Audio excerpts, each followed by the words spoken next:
Okay, Salome, so in the second game, you took a timeout at 6-4 when Lacey was kind of on fire. Yeah. Do you think that helped you come back out and be able to secure that win?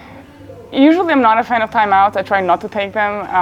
I'm not sure it always helps, but the one thing that I do feel really comfortable is the first few points after timeouts, whether I take them or they take them. So I was like, hey, if I have that advantage, let's use it. Let's see what happens. And in the second game, you got into 10-10. What was adjusted to secure that win in only 2 games? 1 point at a time. I think you cannot think about the score. The minute you start thinking about the score, it's just too tough. And I said, I'm going to go for my shots, and whatever happens, I'm going to play 1 point at a time. And I noticed that when you come back out of a timeout or you're waiting on a point, you kind of turn your face to the screen. Why do you do that?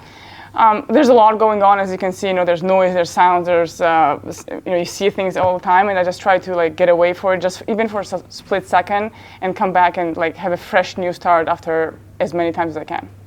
And obviously, you played tennis before this, and you use a lot of your strokes like a tennis player. Yeah. Do you think that puts you at an advantage on the pickleball court?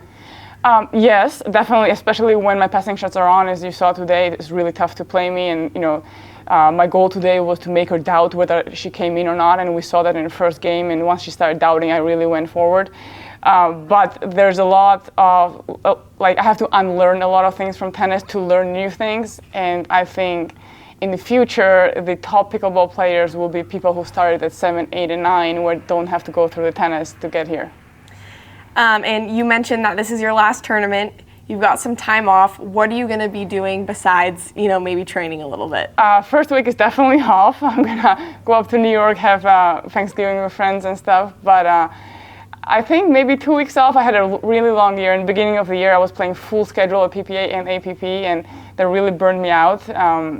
So I think I'm going to take a couple of weeks off and then start planning for next year and look at the schedule and see what's going on. Great. Thank you, Salome.